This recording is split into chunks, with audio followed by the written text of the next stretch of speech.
cloud. Reclaim your power to focus your mind. Step 1. All experience is preceded by mind, led by mind, made by mind. Buddha.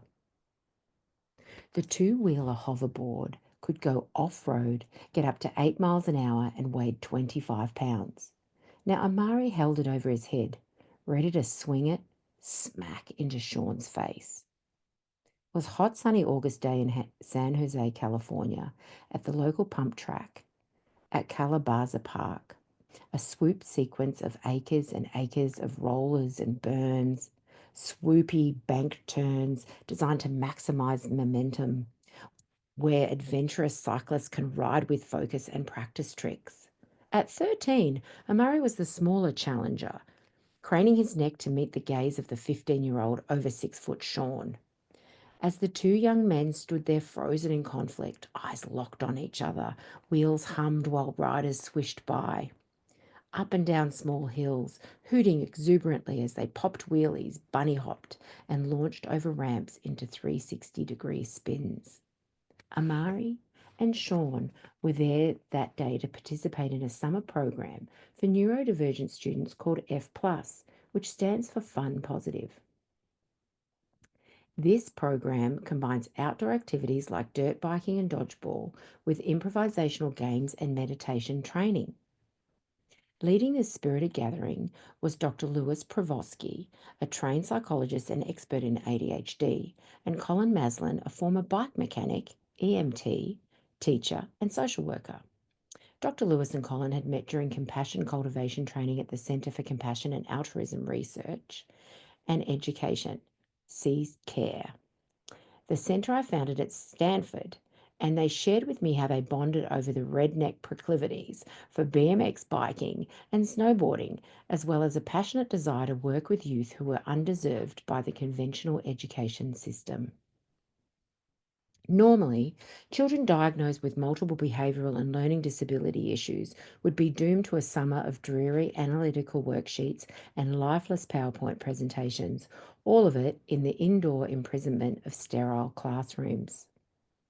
Many of these students are on the autism spectrum and have experienced a slew of challenges faced by neurodiverse young people. Some had been bullied, others had been bullies. Some were non-verbal, others suffered from trichotillomania, pulling out of hair on their heads or their eyebrows or eyelashes. For most of them, social interaction was painful, and few of them had any real-life friends. In Lois's view, the system had over-pathologized them without listening for what it would be to truly serve their growth and well-being. The last thing they need is another freak and label, said Lois in her lilting Tennessee accent, which clearly I didn't do. So Lewis and Colin founded F+ Productions to teach these students self-regulation, compassion for self and others, and a particular brand of short burst meditation and dirt biking. People with ADHD, whether they're teenagers, soldiers, athletes, adventurers, or X-game participants, have diffused attention because their brains do not produce dopamine in the same quantities as other people. As a result, their brains crave novelty. Protracted seated meditation in silence was not going to happen with this group. Instead, Lois recorded personalized meditations for each of the students, usually about 2 or 3 minutes long, combining compassion meditation with hypnotherapy. After getting their yayas out on the pump track and exploding water balloons over another's head, the student practiced these meditations in short bursts, in hammocks up in the trees and on the swings. They practiced relaxing their entire bodies, gathering and concentrating their minds, and directing their intention to the kind of person they wanted to be. The exercise on the pump track let them blow off steam and gave them a dopamine hit they needed to be still and practice their inner work. These practices created an opportunity for transformation to take place. That's the juice, said Lois. Lois explained to the students that the human nervous system has 2 primary modes, the sympathetic and the parasympathetic. She told them that when they get a hit from the amygdala, Their bodies go into fight, flight, or freeze mode, and they become dysregulated. They need to calm their minds, open their hearts, and come back to their intention. They used a special biofeed headset to monitor their brainwaves, and when they hit the alpha state associated with relaxation, creativity, and visualization, they heard the trill of birdsong in their ears. Amari is a warrior type, the kind of boy who grows up to be a Division I right guard, going in all in to protect the quarterback's exposed ribcage and heart. And Amari was sensitive about this name.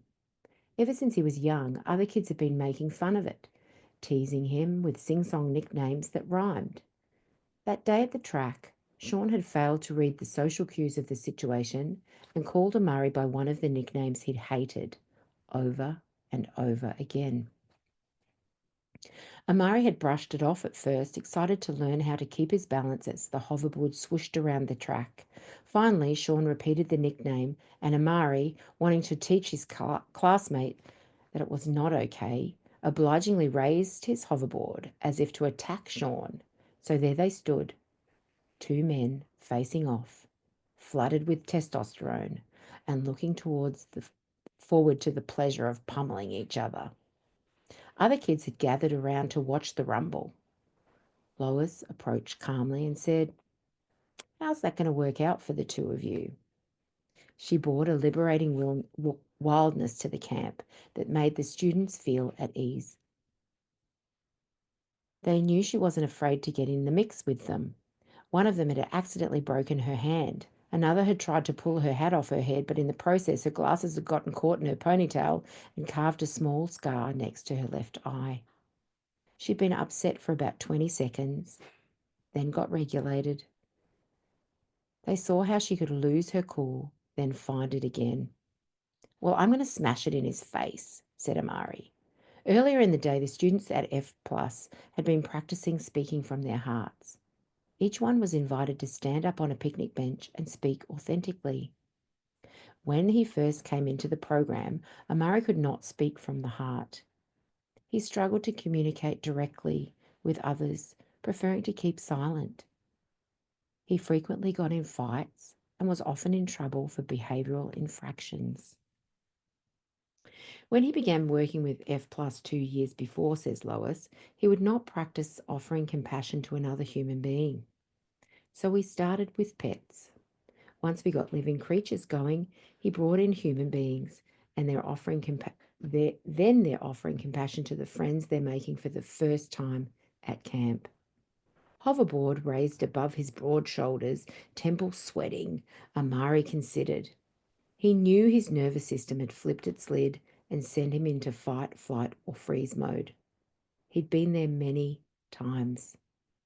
He knew where it would lead. He saw Lois standing there, waiting cheerfully for his next move.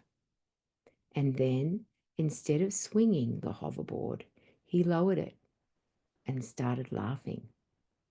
Then Lois was laughing, and Sean was laughing, and all the others who watched laughed. The training had worked. Finally, Amari spoke from his heart. "Please do not call me that name," he told Sean. "I don't like it." At the beginning of the summer, Lois and Colin had measured Amari's emotional state and then measured it again in the end. After 6 weeks, his depression and anxiety had decreased, while his compassion for self and others had risen. His parents were thrilled. They knew something magical was happening. As Amari and the other students had learned to regulate their responses, they slowly regained an extraordinary capacity. They took back their ability to direct attention where they chose, away from stress and conditioning and reaction, and towards a new response that embodied the kind of people they longed to be in their hearts. As they reclaimed their attention, choice returned, and choice signaled the presence of an inner power that is an essential element in carrying out any intention. In neuroscience, this inner power is known as self-agency. Inner power. Within us, There is an incredible inner power that we limit by our own beliefs.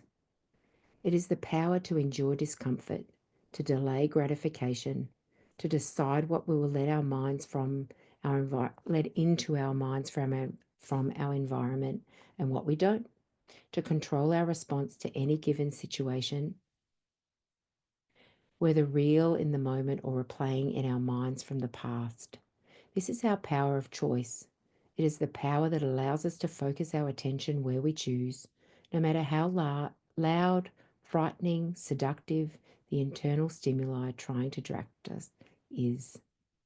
This is the power Amari called upon to switch out the fight, flight, or freeze, put down the hoverboard, and speak from his heart. This is the power we can call upon ourselves to direct our attention towards inner intentions that produce powerful, positive emotions, strong enough to break us out of the emotional addictions that have kept us living small. And as we go about our lives, many of us feel ourselves to be the victims of forces outside of ourselves, or even forces within ourselves that we can't control, tame, or regulate. Our reactions to these forces feel automatic, and we watch helplessly as they seem to steal our inner power away from us. And in the moment, these forces feel overpowering and travel deep grooves carved by long-standing habits. The reality is that we can cultivate practices to reclaim our influence over countless processes that appear automatic and inaccessible to conscious control.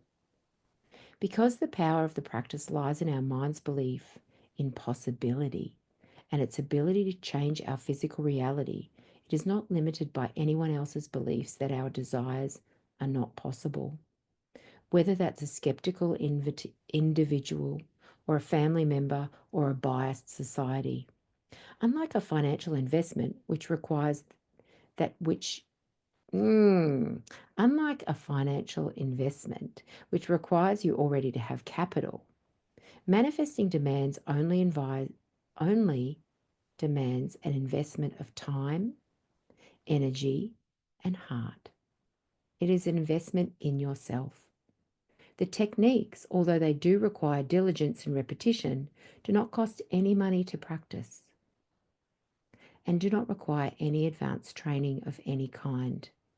Now, it may indeed be challenging to surmount deep-seated limiting beliefs about your potential, especially when they are upheld by your family, country, or religion, but thankfully you'll discover that your beliefs about yourself are one of the few areas you do have control over. Therefore, if you set your mind to transcending them in yourself, no one else's beliefs will have any power to limit what you can achieve. In the end, it's not about the universe, it's about you. We may have come to believe that our inner power is limited by our external circumstances or our past conditioning, but it starts in our own mind. Gambling with our attention. Much of our time we go through life feeling things are happening to us, not motivated by us, and certainly not occurring for us. This feeling of being a passive participant in an experience is like being a passenger in a car that someone else is driving, either with no intended destination or towards a place that will inevitably cause us pain. It is disheartening. It is disempowering and diminishes our belief in the ability to make choices that serve us. Often we may feel as if some other force has thrown us into the trunk and gone joyriding with the vehicles of our life. And it can be a long time until we groggily regain consciousness and find ourselves far from where we wanted to be. And this is the experience of so many who carry unresolved trauma that continues to dictate their choices unconsciously. Our attention is not only hijacked from the inside, many of the most irresistible assaults on our ability to focus our minds come from the world around us. Billions of dollars are spent advertising designed to persuade that our lives lack something essential and to captivate our minds with one special product that can fill the lack. Social media companies succeed by capturing as much of our attention as they can through psychological processes that mirror addiction, then selling that attention and data to the highest bidders. And as news outlets go to great lengths to present stories designed to hijack our amygdala so that we cannot look away.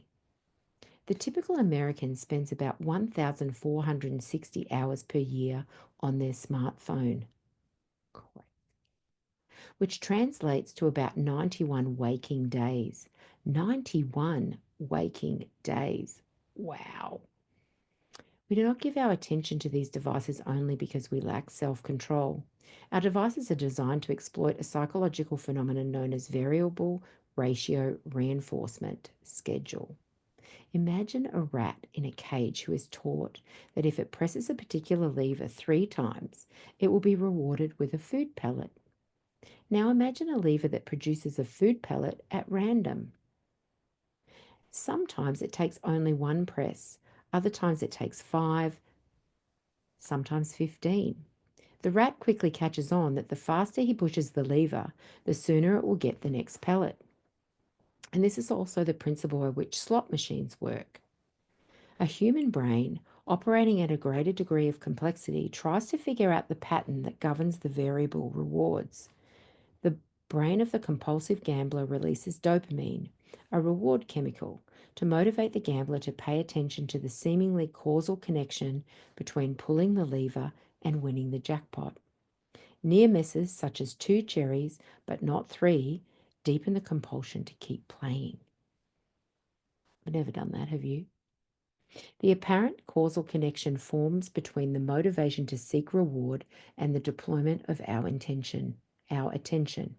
This is called incentive salience, and it creates a pattern of activation in the brain that resembles drug addiction, binge eating, and other compulsive habits.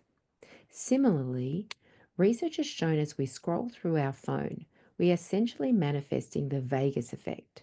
Notifications produce a sensation of anticipation that activates the reward system, which then captures our attention in an endless loop. And as we incessantly check our messages and doom scroll through content for one piece of information that will make us feel okay, or will flood us with horror and empathy fatigue at the suffering of the world, we helplessly watch our attention slipping away from us. And when we lose the power to direct our attention, we can sink into despair and feel we do not have influence over the course of the quality of our lives. Deep down, we know that selective attention, can I say the word?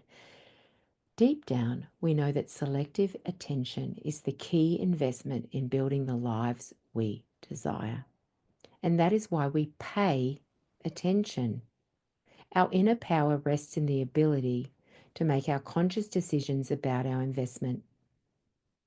If we cannot direct our attention as we choose, it is as if we're giving away the capital we possess to change our circumstances. We are giving away our self-agency. The reality, though, is that our feelings of disempowerment are often an illusion. If we examine each moment in which we appear to involuntarily give away our power, what is happening is the reactivation of an old habit. Our conditioning to react in the particular negative way to a particular external stimulus is just a pattern of physical, mental, or emotional signals that have become wired together through frequent, unexamined use. Over time, our minds adapt to this ceaseless automatic activity and no longer offer us the opportunities for conscious choice. In a sense, it is a subconscious type of negative flow state. When our brain stops believing it is important for us to see chances to change our behavior or environment for the better, we feel stuck, frustrated, and hopeless. And we might lose sight of our own inner power. And yet, the feeling of having lost or being deprived of our power does not mean it's gone. The sense of agency is part of how our brain narrates its experiences, often deriving more from the subjective interpretation than actual fact. We may feel we have no agency. It may have been suppressed or obscured, but it's never left us. It has never left us. It is a fundamental fact of being human. As long as we have functioning brains capable of growth, we have agency. Therefore, you could say that in our society, we are suffering not from a crisis of agency, but from a crisis of the sense of agency. Self-agency is the superpower we have forgotten we possess. The sense of agency. The sense of agency is essentially the feeling of being in the driver's seat when it comes to intending, initiating, and carrying out our actions. This gives us the reassuring sense that we can control the outcome of a given situation through our own actions or our will. Studies have demonstrated that the sense of agency is much more flexible and adaptable than we might commonly believe, and is composed of a variety of elements ranging from high-level cognition, thinking, learning, remembering, reasoning, and paying attention, to low-level sensory and motory systems. The sense of agency is just that, a sense that is constructed by our brains from a combination of cues in our experience. The brain examines whether our actions appear to be causing the results we intend them to, and influencing our environment as we choose, and then uses the data to assess whether we have agency in the situation. The humbling truth is that our conscious mind does not have access to the most of the subconscious processes by which we carry out our actions, such as our ability to perform movements. And therefore, it can only set an intention, watch its effects, and then interpret them accordingly. In other words, our sense of agency is a story our brain tells us about our experience. When the story the brain tells us is that we do not have the power to perform the actions necessary to influence our circumstances for the better, we feel disheartened and lose our motivation. When the story tells us we do have the capacity to act on our desires, we feel empowered, confident, and integrated. To illustrate the interpretive nature of agency, we can examine the surprising science of how the sense of agency may be present even when the physical agency is not. As a neurosurgeon, I have seen many patients, either due to disease or trauma, with a condition known as anosognosia. Anosognosia comes from the Greek word nosos, disease, and gnosis, knowledge. So patients with anosognosia, sorry if I buggered that up, do not know or realize they have a particular disease or impairment. One example is hemiplegia, which describes patients who are paralyzed, usually following a stroke. If a stroke also affects those areas of the brain associated with integration or self-awareness, these patients may be unaware on a conscious level that their movements are impaired. Researchers of the University of Turin examined such patients and made a surprising discovery. One woman presented with severe and persistent anosognosia for the paralysis on her left side. She never spontaneously reported her motor problems. When questioned about her left arm, she always claimed that she could move it without any problems. When asked to actually perform movements with it, she attempted to perform the action, and after a few seconds, she appeared to be satisfied with her performance. This woman experienced a sense of agency for movements she was unable to make, despite all evidence to the contrary. She truly believed that she was able to move her paralyzed arm. The researchers concluded that the experience of agency in patients like these is strongly governed by cues of the brain that precede movement, such as intentions and predictions of action, not the actual actions themselves. The story the woman's brain was telling her about the power to act was radically different from her physical reality. The important point here is the sense of agency is really a perceived subjective experience that can be influenced by our own thought processes. Therefore, the depth and efficacy of the sense of inner power comes down to the story we tell ourselves about our ability to express that power. And as we will explore in future chapters, the feeling of inner power is ultimately the feeling of being able to direct the full capacity of our brain towards an intention we choose, in particular, harnessing the power of our subconscious. And the strange thing about the subconscious is that it runs on our beliefs. What we subconsciously believe is often what limits the possibilities of any given situation. There may be a large gap between a person's feeling of inner power and their ability to express that power in practice. In a sense, many of us suffer from the opposite of patients with anosognosia. We labor under the delusion that we are paralyzed when we in fact fully able to act effectively. In psychology, self-efficacy is the belief that of an individual in their capacity to act in ways that are necessary to achieve their goals. Self-efficacy may influence how and why individuals choose to participate in or stick with an activity, and is believed to be more accurate predictor of behavior than a person's actual ability. One may get confused that self-agency implies free will. The nature of free will is much deeper discussion that brings into play what we know of brain science, psychology, philosophy, and religion. Some hold that we lack free will because so much of our behavior is governed by forces and influences not apparent to the conscious mind, while others argue that all actions are predicated on the interaction of molecules, atoms, and particles, and therefore every event is predetermined. We just ignorantly think we are causing our own actions. I'm not intending to solve this age-old debate. And happily, for the purposes of our discussion of manifesting, we do not have to solve it. I am simply indicating that we do have choices regarding how we manipulate processes within ourselves to manifest our intentions.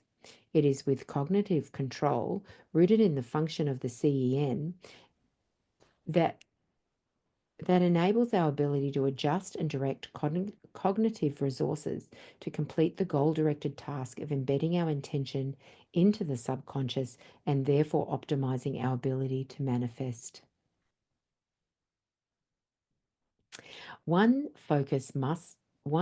must focus one's attention and make salient what one wishes to embed in the subconscious by first embedding it into one's working memory. It is sustained selective attention through what is called effortful control. We want it to be effortless, don't we? Let me read that again. It is sustained selective attention through what is called effortful control that results in its power to embed this in the subconscious. It might seem that self-agency or one's internal power is fixed, but one must think of it as a kind of potential energy. Potential energy is a source that is contained until it is released. The sad reality is that many people do not believe they have such energy and thus end up defining their lives by the limitation and believing change is not possible. Imagine if every day you take a drive to the mountains and every day is so foggy that your view down the valley is obscured. And, in fact, you've never seen the valley, but only been told that it exists. You've been told that in the valley are beautiful waterfalls, lush gardens, beautiful redwood trees, but you have never seen any of it. All you've seen is fog. Eventually, you question if there's any truth to what you've been told. Now imagine that you go on a drive and you reach to the top of the mountain, and this time the view is clear and bright and you can see far into the distance. You see that not only does everything you've been told about exist, but it is even more beautiful than you'd ever imagined. And you realize that the valley has always been there. You could not see it because of the fog that caused you to doubt, not because its existence was ever in question. Most people live their lives driving in fog. They may have been told of possibilities or see a bit of the valley, but imagine if they had a crystal clear view. It is at this point they understand their full potential and realize how much potential energy is within them. They are liberated to use their inner power to change their life. And what does this have to do with manifesting? Our power to manifest the things and experiences we desire comes down to our ability to throw off the narrow mental habits that keep our perceptions shrouded in fog and tell us that we're unable to influence a situation or resist a habitual reaction, and instead to embrace our sense of inner power. In order to produce the results we want, we must first believe in our innate ability to affect the outcomes or situations through our actions and will. And this process starts with our attention. In order to understand why we are so susceptible to fear and negativity, hijacking our minds and holding our attention hostage, we need to examine the psychological foundations of our thought processes, and we will discover that the peace we seek is often only a few breaths away. And that's enough of chapter 3. It's a very long chapter. So tonight, that's all I'm going to read. You can read the rest of the chapter if you like and step into my Mind Magic 6-week challenge. I welcome you. Ask me if you like. I'm sending you loads of love.